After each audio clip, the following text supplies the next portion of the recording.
In the final days of August, 1874, high in the Colorado backcountry above Elk Bend, while every other homesteader in the valley was busy with the sensible work of the season, cutting hay, patching sod, and hauling ordinary lengths of firewood into orderly ricks behind their kitchens, William Harlan was doing something entirely different. He was doing all the woodwork first, and he was doing it in a shape no man in the territory had ever seen before. Day after day, from the first pale light of dawn until the last red edge of sun slipped behind the timber, William swung his axe against lodgepole pine and spruce. He felled the trees carefully, dragged them across the meadow by ox chain, and split each round with a patience that seemed almost stubborn. Then, instead of stacking the cordwood tight against his cabin wall the way sensible men did, he began building a ring. A perfect circle of split logs, 5 feet out from every wall, rising 4 feet high, tight as masonry, gapped only at the doorway where he could pass through with a lantern and a rifle. Nothing about it looked accidental. Every log was placed by hand, every seam pressed close, every course measured with a length of knotted rope he kept looped over his shoulder like a preacher's stole. Travelers coming up the pass from Elk Bend would slow their wagons just to stare. Some laughed aloud. Others shook their heads and muttered that the war had finally caught up with William Harlan, that 4 years serving Union artillery through Antietam, and the wilderness had left something rattled loose inside him. A few of the older men spat into the dust and called him by the name that would follow him all through that long, brittle autumn, the Wood Witch. They took bets in the saloon on when he'd run out of fuel and freeze. October, said one. Christmas at the latest, said another. Nobody bet on spring. Inside the cabin was everything William owned in the world. A cast-iron stove salvaged from a bankrupted mining camp, a tin of daguerreotypes wrapped in oilcloth, a worn cavalry blanket folded at the foot of a rope bed, and hanging above the mantel, a single-shot Sharps rifle whose story he had never told to any man living. He was alone up there on that ridge. No wife, no children, no dog. Only the wind moving through the tall spruce, and the sound of his axe echoing back off the granite face of the mountain like a second man working somewhere just out of sight. What did William Harlan know that the rest of Elk Bend did not? What secret had he carried up into those thin, hard-breathing altitudes that would soon separate the living from the dead in ways no one in the valley could yet imagine? Subscribe now and follow this story to its bitter, brilliant end, because what happened in the 4 days after Thanksgiving that year would leave half a town walking 2 miles through waist-deep snow toward the smoke of the very man they had mocked. His only regular visitor was a widow named Elizabeth Marsh, who lived alone on a smaller claim a mile down the draw.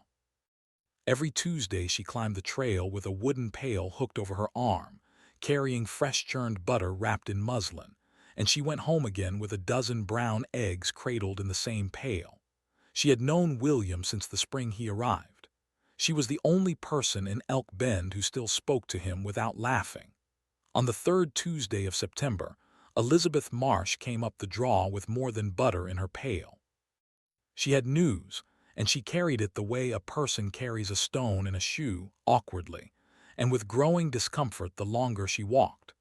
William was outside when she arrived, kneeling beside the north face of his ring, driving small wooden wedges between 2 courses of split spruce to seal a gap that had opened during the last cold night. He looked up when he heard her boots on the pine needles, but he did not stop working. "William," she said, setting the pail on the flat top of the woodring, "you need to know what they are saying down in town." He nodded once. He had a good idea already, but he let her speak. Elizabeth was a slight woman of perhaps 35, widowed young by a cave-in at the Silver Bell mine, and she had learned in the years since to say hard things plainly because there was no one left to soften them for her. "They think you have gone soft in the head," she told him. "Reverend Combs preached on it Sunday. He didn't use your name, but everyone knew who he meant. He said pride made men build strange altars, and the Lord let strange altars burn. Mr. Pettijohn is taking bets at the mercantile. A whole dollar says you'll be down before the first hard freeze, begging for a place by his stove."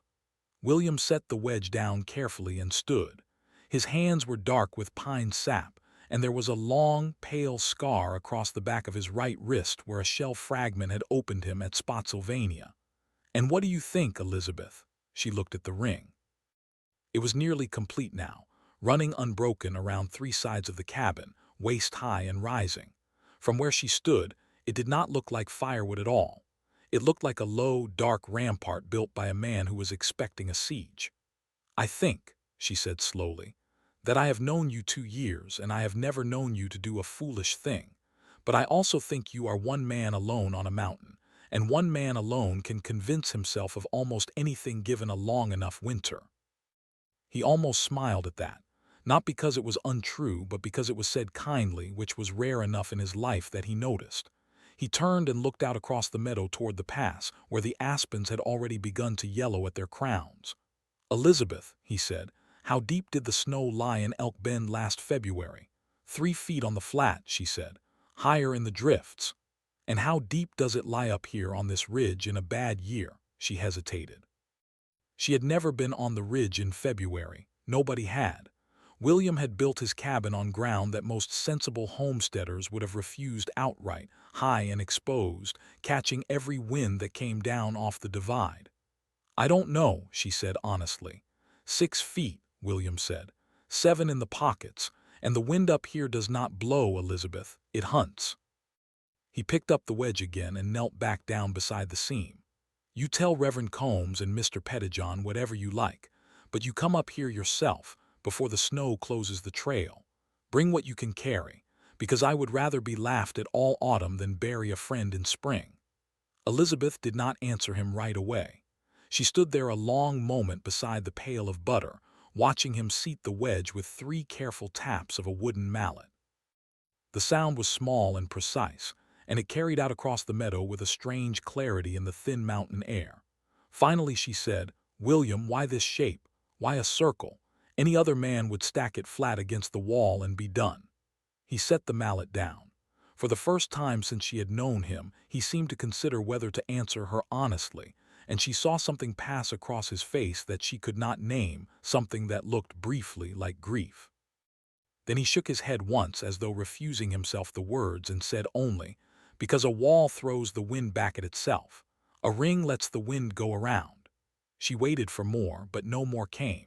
William Harlan was a man who had learned, somewhere in his life, the discipline of leaving a sentence unfinished. Elizabeth had come to understand that this was not rudeness.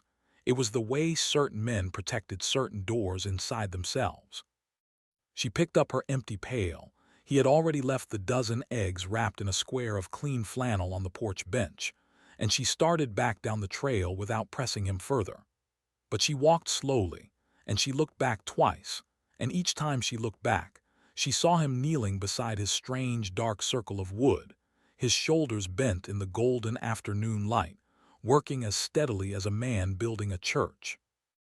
The days that followed were the shortening days, the days when the aspen leaves turned from yellow to bronze to a dry, rattling brown, and the mountain mornings came sharp enough to leave white rings of frost around the water trough.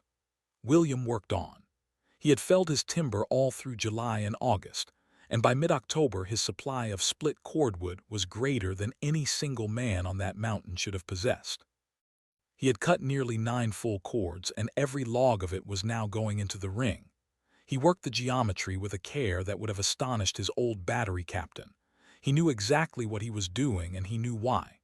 The ring was not meant to be a woodpile. The ring was meant to be a shell, a hollow, insulating shell of dense, still air trapped between rough surfaces, wrapped completely around the cabin, broken only at the door. The split logs would hold that dead air the way the double hull of a ship held water out. The wind, when it came, would not find a flat wall to hammer. It would find a curved and porous mass, 4 feet high, that broke the current into 1,000 small eddies and let it slide harmlessly around the sides of the house. He had learned this. He had not invented it. And the man who taught it to him was long dead now, buried somewhere on the sandy bottomlands of eastern Colorado in an unmarked grave that William himself had helped to dig. But that part of the story William Harlan told to no one, not to Elizabeth, not to Reverend Combs, not to the wind. He kept it locked inside himself the way a man keeps a bad wound bound tight against the weather, and he built his ring instead, one careful log at a time, and let the townspeople call him whatever names they pleased. By the last week of October, the ring stood complete. It was a thing to see, that finished ring, though only 3 people ever saw it before the snow came, and 2 of them laughed. The first was a cattle drover named Silas Prewitt, who came up the pass one afternoon in search of a strayed heifer and stopped his horse dead at the edge of William's meadow. He sat there in the saddle for a full minute, his mouth open beneath his mustache, and then he began to laugh in the loose, gasping way of a man who has seen something that cannot be reconciled with any part of his life. "By God, Harlan," he called out, wiping his eyes, "you have built yourself a wooden coffin and forgot to leave the lid off." He wheeled his horse and rode back down the pass, and William knew that by sundown every man in the saloon at Elk Bend would have heard the description. The second was a boy of about 14 named Thomas Rand, who came up 2 days later on a dare from the older boys in town, carrying a small stone in his pocket that he had been paid a nickel to throw against the cabin door and then run. But when Thomas reached the meadow and saw the ring standing there in the pale October light, dark and low and perfect, he did not throw the stone. He stood at the edge of the trees for a long time, and then he turned and walked home again, and he gave the nickel back to the boys who had paid him, and he never told them what he had seen. Something about the shape of the thing had frightened him in a way he could not explain, and years later, when he was a grown man with sons of his own, he would still remember the strange, clean silence of that meadow, and the way the low sun had gilded the split ends of the logs like the walls of a chapel. The third was Elizabeth Marsh, who came up on the last Tuesday of October with her pail, and who stopped as Silas had stopped, though she did not laugh. She walked slowly around the entire circumference of the ring, running her gloved fingertips along the tops of the logs, and she counted her paces as she went. When she reached the doorway again, she stood a long moment looking through the narrow gap at William's cabin door beyond, and then she looked at William himself, who was sitting on the porch bench oiling the action of the Sharp's rifle across his knees. "How many logs, William?" "Something over 1,100, he said. "I stopped counting in September." She nodded slowly. She had done the arithmetic in her head as she walked, and she had reached a number close enough to his. 1,100 split logs, packed tight into a ring of that circumference and that height, represented more firewood than any single household in Elk Bend would burn in 3 winters. It was, by any reasonable frontier accounting, an absurdity.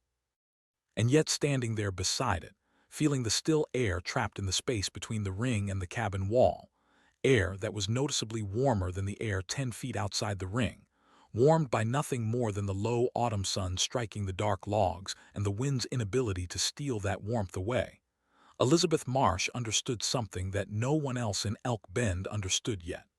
She understood that William Harlan was not mad. She understood that William Harlan was afraid. And she understood, finally, that his fear was a fear worth respecting. She did not say any of this aloud.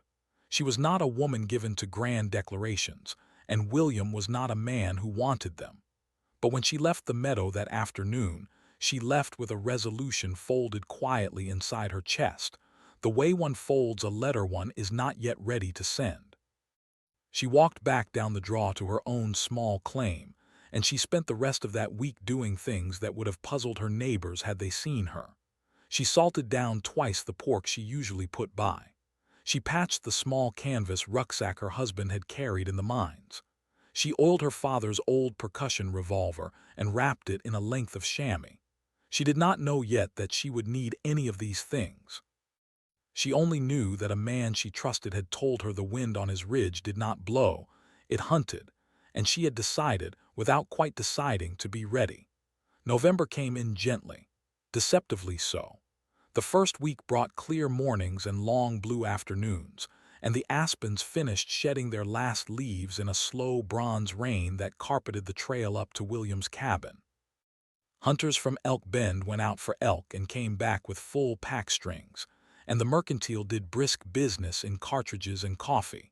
And old Mr. Pettijohn told anyone who would listen that this was going to be a mild winter, mark his words, and William Harlan was going to look like the greatest fool in Fremont County by Christmas. Down in the valley, the ordinary preparations went forward with ordinary confidence. The Kesslers, who ran the freight barn at the north end of town, stacked their firewood the way they always stacked it, in a long, low rick against the north wall of their kitchen, tarpaulin lashed over the top. The widow Ottinger, who kept the boarding house, did the same. The McReady brothers, who had brought their young families west from Missouri only the previous spring, split their wood green because they had not known any better and stacked it under the eaves of their two neighboring cabins in the standard homesteader's fashion, tight against the plank walls, so a man could reach an arm out the door and grab an armful without setting foot in the snow. It was the way everyone did it. It was the way everyone had always done it. And for most winters in most places it was enough, but this was not going to be most winters. On the 15th of November, the barometer at the mercantile, Mr. Pettijohn's proudest possession, a brass-cased instrument he had ordered from a catalog in Chicago, began to fall. It fell slowly at first, and then on the morning of the 17th, it fell fast. Mr. Pettijohn tapped the glass 3 times, frowned, and tapped it again. Then he went outside and stood in the street and looked up at the sky. What he saw did not please him. The high, thin cirrus that had been drifting over the valley for 2 days had thickened into a long gray shelf, and behind the shelf, moving down out of the northwest, was a warm, dry wind that smelled faintly of stone dust and old pine. A Chinook, late in the season and much too warm. Up on his ridge, William Harlan smelled it too, and he stood a long time at his door with his hand on the frame, listening. He knew what a Chinook meant this late in November. He had learned it the hard way in his second winter on the ridge, when a warm, dry gale had come sliding down out of the mountains in the last week of a different November and turned 3 feet of hard-packed snow into a running river in the space of an afternoon. The meadow had steamed. The creek had risen brown and fast. Every icicle along the eaves had let go at once with a sound like small bells breaking. And then, 30 hours later, the wind had swung around from the north, and the temperature had fallen 40 degrees in 6 hours, and the running water had frozen inside the ruts and the wagon tracks and the boot prints, and the whole world had gone to iron. That storm had killed a prospector on the far side of the pass, a man named Corcoran, whom William had known slightly. They had found Corcoran the following April, sitting upright against a lodgepole pine with his hands folded in his lap, as though he had simply decided at some point during the freeze that there was nothing more worth doing, and had sat down to wait. William did not intend to sit down and wait. He spent the 18th and the 19th of November moving with a quiet, practiced urgency that would have been familiar to any man who had ever served in his old battery. He hauled water. He filled every vessel he owned, the 2 oak barrels beside the cabin door, the iron kettle, the 3 tin buckets, even the chipped enamel wash basin, and he covered each one with a wooden board weighted down with a stone. He brought his laying hens into the small lean-to shed against the south wall of the cabin and packed straw around their crate. He carried the split kindling from the woodshed and stacked it inside the cabin itself, along the wall behind the stove, so it would be dry and near to hand when he needed it. And then he walked the ring. He walked it 3 times on the 19th, once at dawn, once at midday, once at dusk. He carried his mallet and a small canvas sack of hardwood wedges, and everywhere he found a seam that had opened even a finger's width, he drove a wedge home. He was closing the ring the way a ship's carpenter closes a hull before weather. When he had finished the 3rd walk, he stood at the doorway a long time with the mallet hanging from his hand, looking at the low, dark shape of the thing he had built, and his lips moved once, silently, in the shape of a name that no one in Colorado would have recognized. Then he went inside and barred the door. The Chinook broke at midnight on the 19th. Down in Elk Bend, people came out onto their porches in their shirt sleeves to feel it, and they laughed at the strangeness of a warm wind in late November, and the McReady children ran barefoot in the street because their mother could not keep them indoors. By dawn the snow along the main road had turned to slush, and by noon the slush had turned to standing water. The Kesslers' woodpile, which had been dusted with a light early snow, steamed in the sun. Mr. Pettijohn stood in the door of the mercantile with his thumbs in his vest and told a group of loafers that this was the finest November weather he had seen in 20 years in the territory. That was Friday. Saturday morning, the wind swung to the north. It did not swing gradually. It swung the way a barn door swings when a man throws his shoulder against it. At 10 minutes past 9 on Saturday morning, the 21st of November, the warm southwest wind that had been blowing across Elk Bend for a day and a half simply stopped, as though something enormous had shut a valve high up on the divide. For perhaps 90 seconds there was no wind at all. The wet flags at the freight barn hung limp. The steam rising from the puddles in the main street rose straight up. Mr. Pettijohn, standing in the doorway of the mercantile, took his brass barometer down from its peg to tap it, and while he was tapping it, he felt on the back of his neck the first thin cold breath of the new wind coming down from the north. It came in low across the flats first, a dark rippling line moving through the sage. It reached the outlying cabins about a minute later, and it reached the main street of Elk Bend a minute after that, and by the time it reached the mercantile, the temperature had already dropped 20 degrees. Mr. Pettijohn's barometer, still in his hand, was doing something he had never seen a barometer do before. The needle was moving visibly. He watched it fall through a full division while he stood there, and then he stepped back inside and shut the door, and he did not open it again for 4 days. By dark on Saturday, the thermometer nailed to the north wall of the mercantile read 15 below zero. By dawn on Sunday, it read 30 below. By noon on Sunday, when it read 38 below, and the snow had begun in earnest, driven flat and sideways by a wind that no one in Elk Bend had ever seen the equal of, the thermometer froze and cracked, and no one ever learned exactly how cold it got at the bottom of that first long night. What was learned, later, from a surviving instrument up at the Silver Bell mine, was that the temperature in Elk Bend on the coldest hour of the coldest night reached 42 degrees below zero Fahrenheit, and that the wind on that hour was blowing steadily out of the northwest at somewhere near 60 miles an hour, with gusts that men who lived through it swore were closer to 80. That was the wind that took the McReady cabins. It did not take them by tearing off the roofs, the way a summer tornado takes a barn. It took them the way winter takes things, patiently, and by pressure. The wind found the long, low woodpile stacked tight against the north wall of the elder McReady's cabin, and it did what wind will always do when it strikes a flat obstruction at a sharp angle. It piled snow against the woodpile until the woodpile was buried. Then it piled snow against the buried woodpile until a hard-packed drift stood 8 feet high along the whole north face of the cabin. Then the wind, unable to go over the drift cleanly because the drift had grown too tall, began to swirl and curl at the top of the drift, and it began to hammer the north wall of the cabin above the woodpile with a rhythmic, pulsing pressure, gust after gust, hour after hour, all through the long black hours of that first Sunday night. By dawn on Monday, the north wall of the elder McReady's cabin was gone. It had simply been beaten loose from its corner posts and folded inward across the room, taking the roof with it. The younger McReady's cabin, standing 30 feet to the east, went the same way an hour later.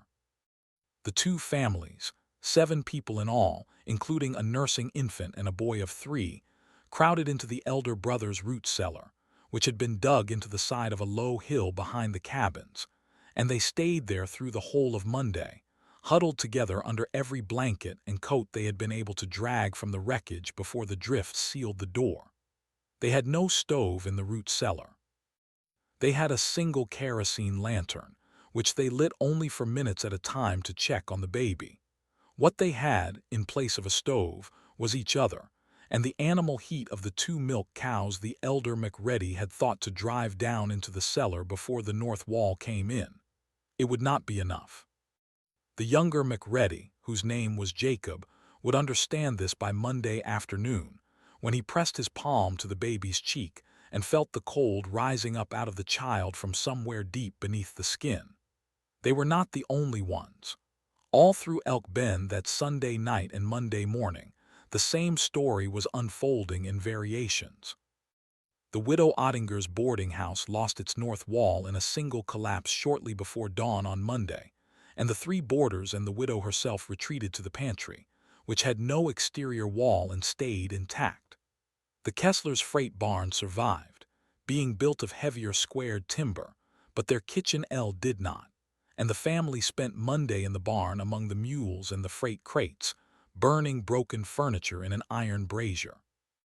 Reverend Combs, who lived alone in a small parsonage behind the church, watched from his kitchen window as the woodpile against his own north wall grew into a drift, and then into a crest, and then into a curling overhang, and he had the wit to gather his Bible and his spare boots and cross to the church itself before the parsonage wall came in behind him. He spent Sunday night and all of Monday in the church, and he prayed there, and he thought about certain sermons he had preached in the autumn, and he was ashamed. In the mercantile, Mr. Pettijohn and his wife survived in relative comfort because the mercantile was built of squared logs 8 inches thick, and because the woodpile behind it, being the largest in town, had drifted into a barrier so massive that the wind was forced up over the entire roofline in a single arch and did not find purchase against any wall. Mr. Pettijohn did not know this at the time. He thought he had simply been fortunate. He would think differently later. And 2 miles up the pass, on the high exposed ridge where the wind should by every reasonable calculation have struck hardest, William Harlan sat at his rough plank table with a cup of coffee cooling between his hands and read, by the light of a tallow candle, from a small leather-bound copy of Marcus Aurelius that he had carried with him through 4 years of war and 10 years of homesteading. His stove was burning steadily. The thermometer he kept on a nail beside the door read 52 degrees Fahrenheit. He had not added a log to the fire in more than an hour. Outside the door, beyond the low dark ring of his stacked cordwood, the wind hunted across the meadow with a sound like a locomotive that could not find its rails, and William Harlan turned a page.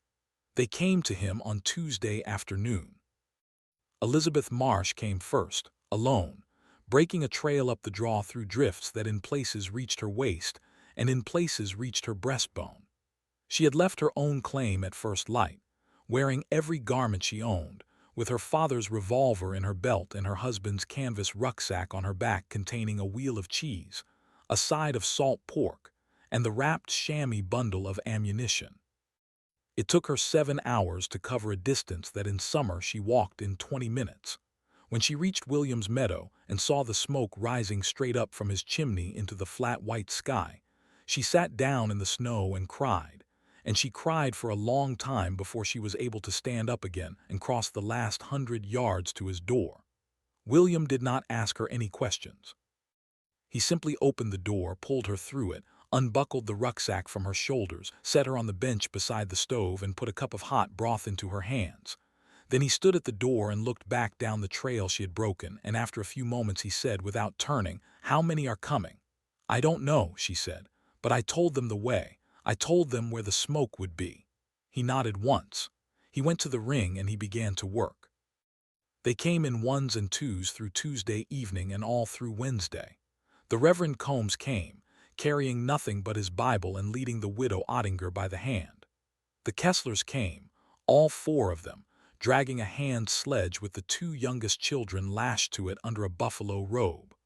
The McReady brothers came last, on Wednesday afternoon, and they were the ones who had come closest to not coming at all.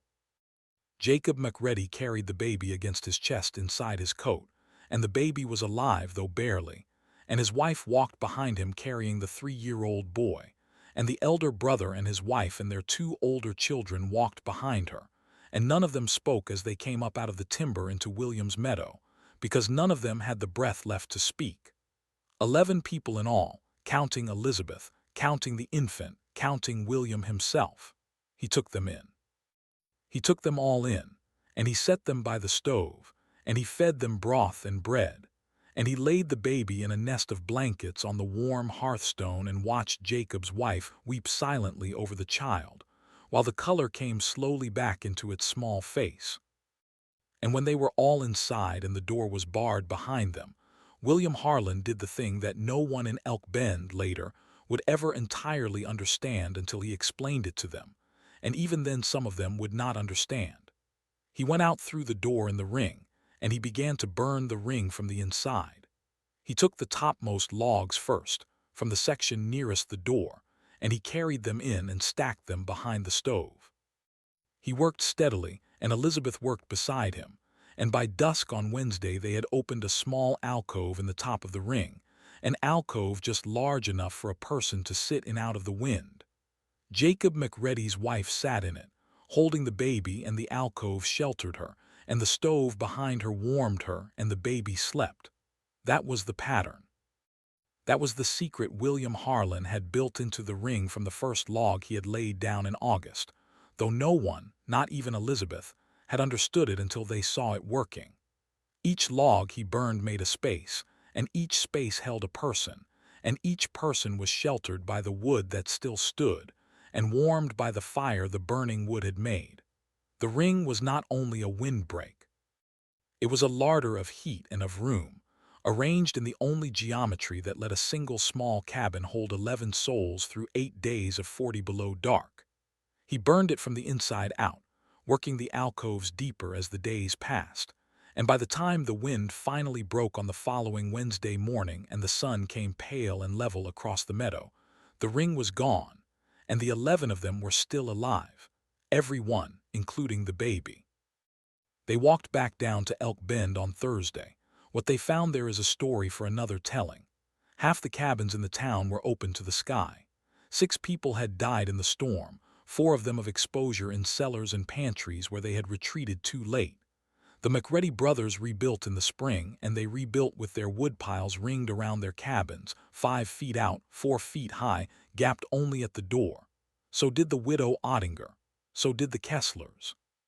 So eventually did nearly every homesteader on that side of the divide. The pattern spread through the mountain settlements the way patterns spread on the frontier, by mouth, by imitation, by the plain evidence of who had lived and who had not. They called it a Harlan ring. They called it that for 40 years. William never corrected them. He lived out the rest of his days on the ridge, and he married Elizabeth Marsh in the spring of 1875, and they had 2 daughters and buried a son, and he died in his own bed in the winter of 1908, an old man with white hair and quiet hands. He never told anyone in Elk Bend where the pattern had come from. He never told anyone that in the summer of 1865, riding home from the war through eastern Colorado, he had come across an old Sioux man camped alone beside a dry creek bed. A man who had lost everything he had ever loved in the massacre at Sand Creek the winter before. A man who had watched his people's lodges burn, and who had walked out of the ash carrying nothing but the knowledge of how his grandfathers had wintered on the open plains before the whites came. William had shared his coffee with the old man for 3 nights. On the 3rd night, the old man had traded him the pattern of the ring, drawn in the sand with a stick, explained in slow, careful English, for William's cavalry rifle, which the old man said he did not want to shoot, but did not want left in the hands of any man who might. William had given him the rifle. He had ridden away in the morning. He had never seen the old man again, and he had never spoken his name, because the old man had asked him not to, and William Harlan was a man who kept his word. The ring saved 11 lives in Elk Bend that winter. It came from a grave at Sand Creek. Both of those things were true, and William carried them together quietly for the rest of his life. If this story moved you, please like, share, and subscribe, and tell us in the comments who taught you something that later saved your life.